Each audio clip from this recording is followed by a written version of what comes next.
1460 WVOX. Stay tuned now for the Racing for Heroes radio show with host Brett Morash on 1460 WVOX. Hey, Racing for Heroes fans, it is Brett Morash. It is July 23rd, 2021. We're here at WVOX Studios up in New York, 1460 AM dial, or streaming worldwide, WVX.com, and we're on Facebook Live today as well. Super excited today. We have, for this beautiful light blue day, we have a bunch of Air Force veterans on today, including my friend Adrienne Brammer right next to me, who not only was she in the Air Force as a tech sergeant, but she was in AFN. So I think most of you kind of remember AFN as like the TV we had to watch overseas, but they also made all like the cool commercials. And then we'll have Dan Burns on a little later. We'll talk about him when he gets here. So Adrienne, welcome to the show. Thank you so much for having me. I'm so excited. And I feel a little bit like flying by the seat of my pants. Like, what's happening? Because I'm not in charge. No.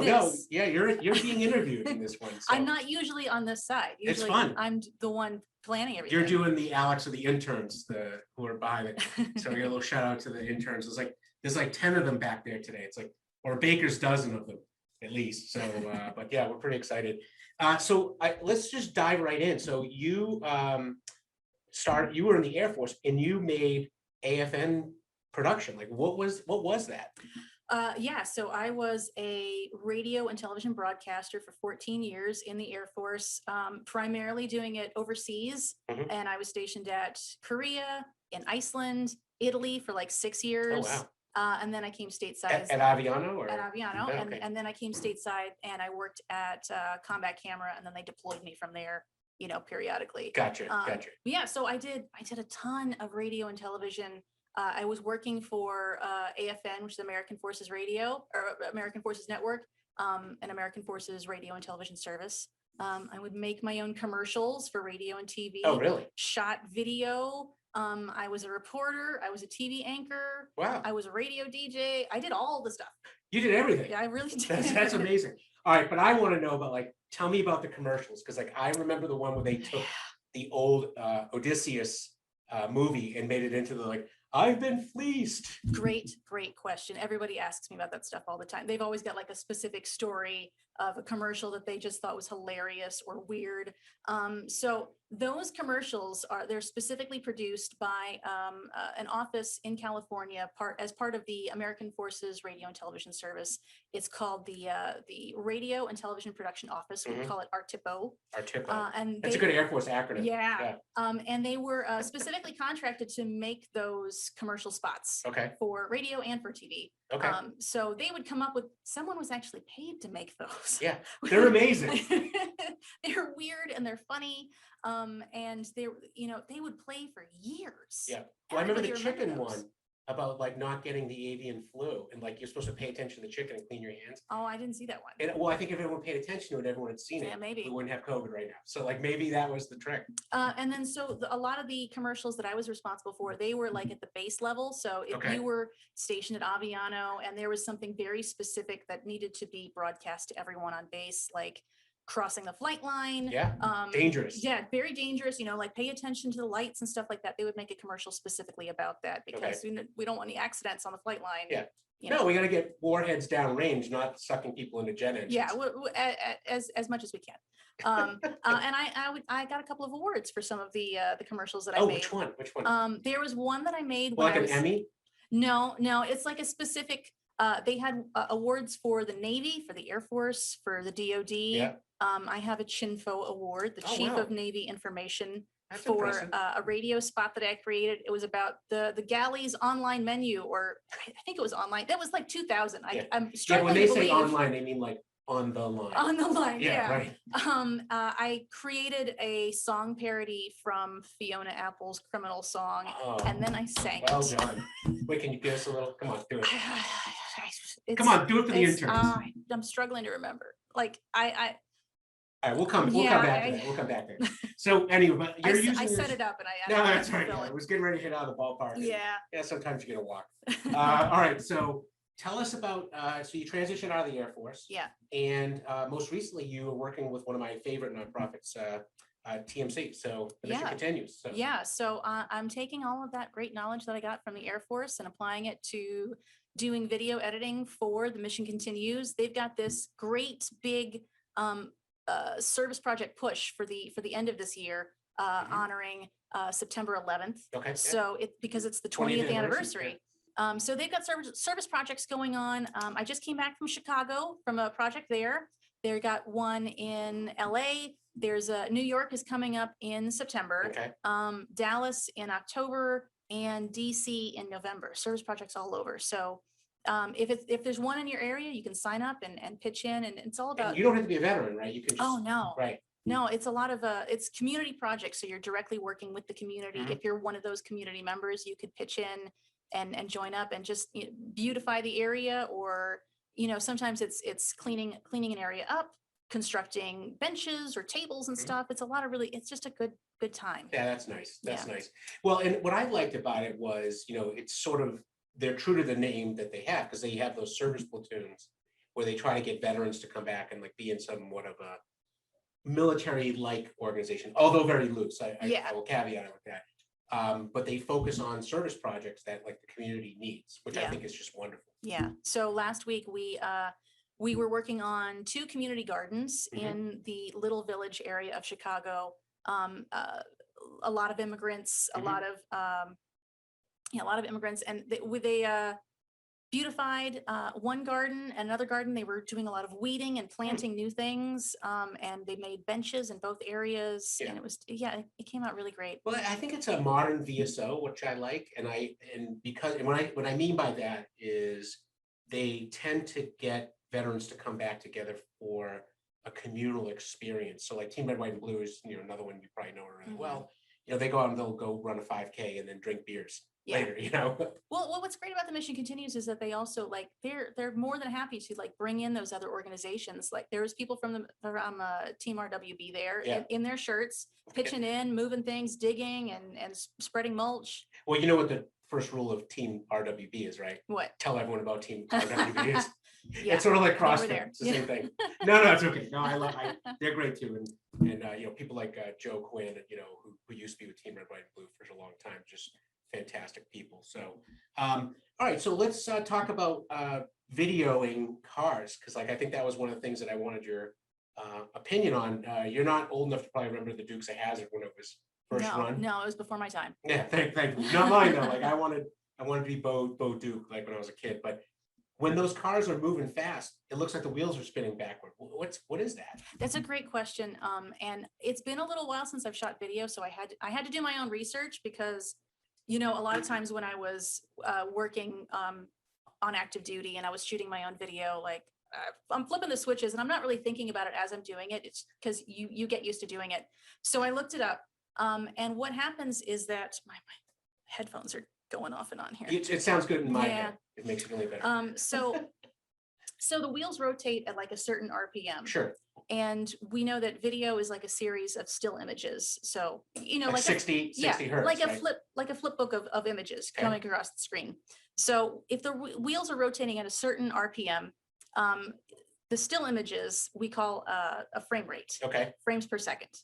So if we shoot video at say 30 frames per second, and the wheels are rotating at 30 RPM, making a full rotation at that same speed, first of all, it will look like the tires are staying still. Okay. Right. So every time the camera is capturing that image, the tire comes back around to the same spot. Yeah, because they're not spinners like I see in the Bronx. It looks not wrong. Like that. Yeah. It looks super, super wrong. Right. So if we take that same frame rate, 30 frames per second, and the RPM of the tires is say 29, just a hair behind, it will make the tires look like they're going backwards. Oh, okay. So that's what creates that. Then there's another thing in there about shutter speed, and that creates the motion blur. Oh yeah. And there's some super weird specifics between ratios of the frames per second and the shutter speed, and there's a whole thing. It gets super complicated. You can get really in the weeds about it, and I'll start confusing myself. But that's basically what happens, is that the frame rate and the shutter speed are working in a weird way. Okay. That makes it look really wrong. There's some really great videos out there for that. If you Google helicopters like Okay. magic helicopter. It looks like the blade the blades are holding stuff. frozen. Well, that's true though. Like that's like CIA helicopters. Oh yeah, like, definitely. ones with no tail rotor. Yeah, we don't want to talk about that. They're gonna shut our Yeah. show down. I'm just kidding. I'm just kidding.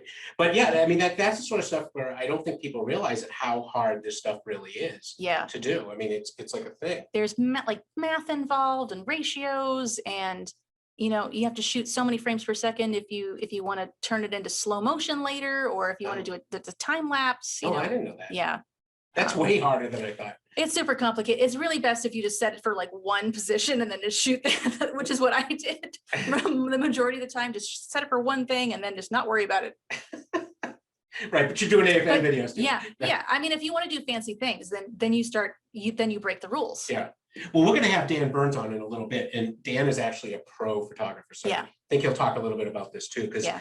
I had a chance. Well, I don't want to spoil it. So but I had a chance to go with him, and it was just so hard. Like, and I felt like a knucklehead. And I like to think of myself as like a reasonably smart human. That like I was like, oh my gosh, I cannot figure this out. So it was fun though. I loved it. I loved it. So I think we had a couple of questions though I was going to ask you about, right? It was. Oh, I don't know. This was all about shutter speed and things. Oh, I know. Yeah. I know. So, all right. So tell us about what was your favorite thing ever though in doing AFN? There must have been something that just jumps out at you. I don't know. Well, I would jump around from department to department all the time. Like I would be in radio for like 6 months, and this would be really great. And then nearing the end of 6 months, you'd start to get burnt out. Like I don't know if I can get up at 3 o'clock in the morning and come into the radio station at 5 o'clock in the morning and then start the radio show at 6 o'clock. Oh yeah. The best part was you got to leave at like 1 or 2 in the afternoon, but like it starts to wear on you after a while. Oh yeah. Well, listen, I think here, like I have to wake up on Fridays enough to be cogent for 024. Yeah. To call in on the morning show. Yeah. And then you would move into the news department and you'd be working on that. And, you would go in and get your assignment, and then you'd call people up, or sometimes you'd have to find the story, and that could be really fun. But then you end up with like it feels like the same video footage like every single time, because you could predict annually, all right, this bazaar is going to happen on this weekend every single year. Oh, so you kind of plan it out. You can kind of plan it out, but then you just kind of get like, oh, yeah, I guess it's the same thing again. Yeah. But you got to bounce around a lot. And I think that was probably one of the best things. Actually, I think what the best thing was about working in radio and TV for AFN was just getting to live overseas. Gotcha. That's the best. Oh yeah. Well, because you're an Aviano, right? Yeah. Which is I actually have an Aviano story. You want to hear it? Yeah, I do. All right. So my ship broke down. I'm sorry, correction. We broke down off of Somalia. And because of that, we kind of got stuck there. Yeah. And we eventually got fixed, and then we went north. But we pulled into Trieste on December 24th, and I had broken a tooth on a boarding operation. Oh. But Aviano got me the last dental appointment at the base. So so I drove from Trieste to there, but I was wearing my service dress blues, trying to look all cool and stuff. And because I had no idea like what an Air Force base is like. It's like magical and unicorns. We all march everywhere. Stars and all sorts of stuff like that. So it was just like amazing. And when I got there, I got my appointment done. They fixed my tooth. It's still fixed today. So like, good job, Air Force. Yeah, well done. At the base, they had a Class 6 liquor store. So those of you who don't know what a Class 6 is. So they had this deal that if you could sing a Christmas song that they had never heard, they would give you a bottle of wine. Oh, wow. So I sang Dominic Donkey by Lou Monte. Yeah. Which is sort of like Brooklyn Italian. And, and if you've ever heard the song, it's about Santa's reindeer cannot fly in Italy because of the hills. So he uses Dominic Donkey to pull the sleigh around Italy. So I sing this song to them. And of course, like it's, like talking about Italy and stuff like that. And all of the, like third country nationals, but like the host nation nationals were there with their mouths open, like they were like stunned. They had never heard this song before. And then they started to slow clap and then come into full applause. And I'm like, oh, that's a great story. It was funny. And I got a bottle of wine. Yeah. I don't remember what the wine was because I was actually there to go buy the like ice wine and stuff like that. Yeah. It was, the ice wine was definitely one of those things that you had to get. Oh yeah. And I'm not sure that I ever had any. I did get some strawberry wine, which was a whole thing. There's a whole, excuse me, there's a whole thing about getting the strawberry wine. Cause if you you could get it's off label. Like no one. Wait, this is like Italian strawberry Yeah, wine. like no one is supposed to sell it because it's a very specific thing. If you don't make it right, it is poison. It's a thing. So like no one is really supposed to be selling it. So I did have some of that and it was wonderful. That is, when made right, it is fantastic. well, we're having some tech difficulties with getting No Dan problem. on, so Yeah. so we're gonna keep talking about strawberry wine, but like that was out in town though, right? It wasn't on base. I think it was on base. I think it was like one of those times that you go to the base club, and they have like a special evening. Yeah, an even in aroma kind of thing. Yeah. So strawberry Yeah, I think they bring in like the local wine cellars and stuff, and they have like they've got cases and cases of wine sitting out, and they're like, yeah, I'm gonna come in and I'm gonna buy 6 cases, and then you go put it in your. I lived off base. It was a very strange base. Yeah. If you were an E5 and above, no, E4 and above, you lived off base. Oh, was Air Force? Yes, well, as anybody, because there was no room on base. It was just dorms for the lower enlisted. Yeah, to keep them out of trouble. It was a terrible, terrible thing that I had to live off base in my own apartment. 6 years. It was very lonely. Yeah. Why did you ever leave? I know, right? It was the best time.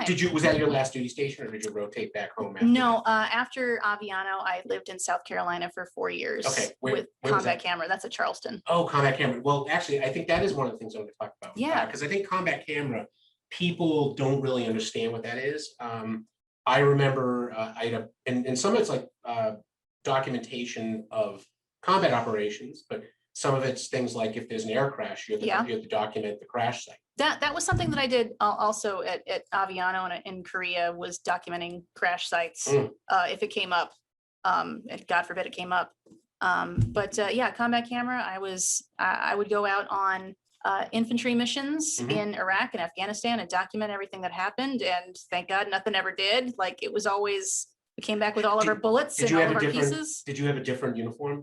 Yeah, I would wear the Army uniform. Oh yeah, because you don't want to look like which one's not like the others. Yeah. The bad guy's going to shoot you. And you didn't want to be a liability to anybody else out there. So. Oh, for sure. Yeah, because you look like you're the CIA guy. Yeah. Because the Taliban, I still know. So, and actually that's a good segue because we have Dan Burns, he's on the phone, another U.S. Air Force veteran. Dan, how's it going, man? Pretty good, Brett. How about yourself? I'm doing good. And Adrienne Brammer is sitting right next to me. She is an Air Force veteran herself. And she was professionally a photographer, AFN type stuff, all that sort of. Well, videographer more likely. in the Air Force. Was that our Air Force? Yes, absolutely. Oh, I just want to make sure. No. It's the U.S. Air Force. The U.S. Air Force. So okay. The same one you were in, but you were actually in Grand Forks, North Dakota, where the missile base was. But you were in a I would say, pretty good job running the BOQ. Exactly. Yeah, it was. Someone had to do it, Dan. Nondescript sort of job. Listen, we all, I always tell people, like in the Navy, it's take your rate, choose your fate. Some jobs you just land in and it's great, and others you're making AFN commercials like Adrienne. So anyway, but Dan, so tell me a little bit about. We're really here to talk about photography with you and what you did for veterans. And for those who don't know, Dan is a professional photographer. That's what he's been doing since he's been out of the Air Force primarily, and has done major sports, including motorsports. Well, actually, to interrupt all of that, I wish you could see me right now. I've got a 600mm lens with a D850 attached to it on a monopod, and with one hand I'm holding the button, and with the left hand I'm holding a cell phone, and I'm looking at a large blue heron in a tree, and I'm waiting for him to take off. Oh, no, wow. Sitting there. So I'm ready to talk out of the left side of my mouth, out of the right. So what was your question again? I'm sorry. No, like we caught you like in the act. So when you're shooting vehicles, I think people don't realize how hard that really is to shoot cars driving on a track.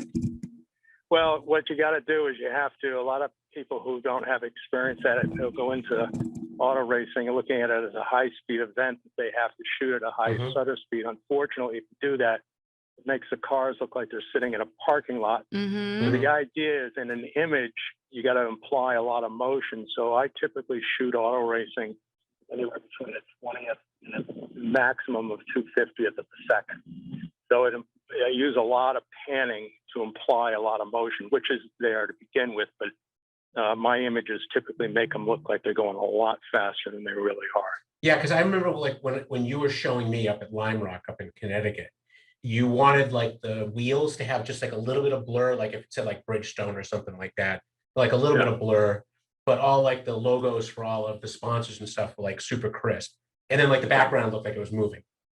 Well, that's just years of practice and just being able to shoot a panning shot. It's probably looks easier than it really is, but it's like anything that we do in life. If you practice it over and over again, it becomes second nature. Well, that's why the special forces fire tens of thousands of rounds each every year. I mean, listen, man, my time shooting with you, I got one good picture out of like maybe 300 I took. And that was probably the one that I coached you on, right? Yeah, I think you were like, no, it was your buddy, the one with the Jeep. He was standing over my shoulder. There you go. Shoot it now, guys. Shoot it now. No, it was amazing. But you did that for veterans. Like that wasn't just random, right? So tell us about your project you did with Wounded Warrior Project. Well, I got friendly with the folks at the Wounded Warrior Project down in New York City. So I approached them about doing events where veterans, were able to come out and try different camera gear. So we were supported by guys like J.C. Carey and William Hauser. Oh, that was Bill Hauser was with Nikon, and now he's with Westcott Lighting. But at any rate, lighting guru, J.C. is beautiful, and William is unbelievable. And so I'm surrounded by a lot of talent. So I was fortunate that I knew these guys and that they were willing to come out and and share their knowledge, with veterans. Well, it was amazing. And Dan, I can't help but say that we heard some clicking in the background. Did you get your picture? Well, I got a picture. The guy was just moving and kind of changing his spot a little bit. So now you got to hunt him down again? So, say again? You have to hunt him down again now, right? No, he's just kind of moving around, and it's like anything that moves, you want to be on it and ready to shoot in case it happens. Well, because and again, I know we were talking about cars, but I've seen some of the lovely pictures you have of that American bald eagle with its wings spread that you just got that amazing shot. That, in fact, you gave a copy of it to my daughter, Julia. Yeah, that picture is hanging in President Bush's compound in Kennebunkport. I was invited up there with Wounded Warrior Mel Morales to meet. There he goes. That's right. This is live radio, right? For Heroes fans. You got to be ready to catch that. You got to be ready to do that. And Dan, I would like to point out, though, this is one of the important things about Air Force people is you guys can multitask really well at the same time. You do not work in serial, so I appreciate that. Yeah, no worries. I'm trying to track him and see where he ends up because he's going to go looking for lunch, and I want to be able to get there and get some shots. All right. That's amazing. That's amazing. Yeah. So, but what was your favorite sport? Because you also did sports too. Because we were talking this morning that you did the New York Giants for a time, and I think you still have access to do that when you're up that way. I got a lucky break. I don't know how many years ago to shoot some New York Giant games, and they liked my work, so they renewed it. They gave me a season's pass, renewed it. And this is back in a day when you could kind of show a little bit of talent and get a door opened and whatnot. Today, I don't think that kind of opportunity exists, but that's because of digital. I think everybody thinks they're a photographer, and they get inundated. These sports teams get inundated by people who, say I'd like to shoot and this and that. And there's just so many requests. I think that they just try to limit it. Yeah, for sure. To pros. So fortunately, I grew up in a film era where there was still opportunity to get your toe in the door. So I was lucky enough to be at the right place at the right time. That's what it's all about. Now, what was your favorite sports photo you've taken ever? Or do you not have? Brett, I've dedicated most of my career to NFL and motorsports, but and I'm very grateful for those opportunities. But I don't know how many millions of pictures I've taken over the years, and I'm just excited by anything that has movement involved with it. Yeah. Whether it's dance or whether it's football or whether it's whatever it is, I'm unlike the average person with a camera. I relish movement, and the faster the movement, the more calm I get on it. So oh yeah, because you actually took some. I think you had some pictures of fighter jets in your portfolio. You showed me. Oh yeah, Yeah, and those were easy. I mean, in my world, those are easy because they're so bloody big. It's like photographing eagles. You know, I've done that a bunch of times in Alaska and other places, and Yeah. they're very majestic pictures, and they get a lot of oohs and ahs. But photographing a common robin is much more difficult than photographing an eagle. Sure. Because they're much smaller and they're much more agile, and therefore they're harder to track the camera. See, and I think this just indicates that, you know, for all of us that have made the transition from civilian space to the military space, is that there are things that translate directly and well, but, you know, you do have to learn whatever field you're going into and specialize in it, because it's way harder than you think it is going into it. I wish I had known as a young 18-year-old kid that you could be a photographer in the service, because they would have had to shoot me to get me out of there. I would have loved being a photographer in the military. Yeah, you'd probably be like a chief master sergeant of the Air Force. Yeah, you had to drag him out kicking and screaming. Exactly. I have a lot of friends like that. I kick and scream very well. Well, Dan, listen, we're in the last minute of the show, so I do want to thank you, and I want to thank Adrienne for being on the show. So thank you both. We had just a great time, and I hope everyone out there heard a little bit of stuff that they can learn from. Yeah, I'm going to go hunt for a heron right now. All right, go do it, man. Enjoy the rest of your day. Thanks so much, Dan. All right, and Adrienne, thank you for being here on the show. We're super excited. Thank you for having me. Well, hopefully we'll have you back again. You'd be like Yeah. co-host. So like when I need to take a break, you're in. All right, well, thanks for Racing for Heroes fans. We'll be back next week, and we'll leave you with the real Doug Lane and a little further down the road. Thanks, everyone. Have a great day. Just a little farther down the road.